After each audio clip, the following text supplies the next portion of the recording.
Hindi lamang sa Pilipinas, pinag-uusapan ang naging performance ng SB19 sa Lollapalooza. Maging sa ibang bansa ay naglalabasan mga panulat para sa kanila. At halos karamihan doon ay sobrang humahanga sa SB19. Kung may mga tumutuligsa sa kanilang outfit, marami naman ang pumuri sa outfit ng SB19 at naging best dress pa nga ito sa Teen Vogue, kung saan ay may mga reason at kahulugan ang kanilang mga kasuotan. Marami naman sa mga 18 US ang alam niyo po bang hindi nang bumili ng tiket. Grabe din ang effort na kanilang ginawa. Kahit na nga po napakamahal ng tiket, nandiyan sila at winagayway ang bandera ng Pilipinas. Alam niyo po ba ang mga ginawa nila? Nagkaroon sila ng pag-ikot sa buong Chicago, hindi lamang doon sa iba't ibang panig ng US, upang ipakilala ang SB19 at saang stage sila mapapanood.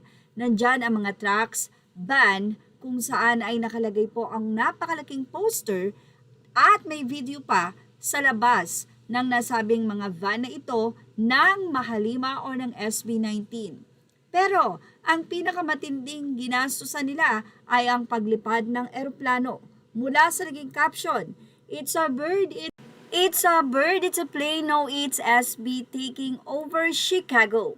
As we celebrate SB19 historic performance at Lollapalooza on July 30, at SB19 Blink USA is launching fan project number 4 aerial banner flyover to help spread the word and celebrate this milestone as SB19 becomes the first Filipino act to perform at the festival. Keep your eyes on the skies over Navy Pier and the downtown Chicago area on July 29, 2026 from 3:30 p.m. to 5:30 p.m. Chicago time and as it heads back to their hangar.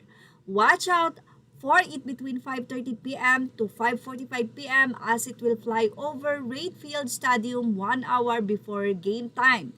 Ito po ay naging support ng SB19 US. At grabe po talaga, hindi po basta-basta magbayad ng ganyan. Biruin nyo, ang banner ay napakaganda at effort na effort talaga.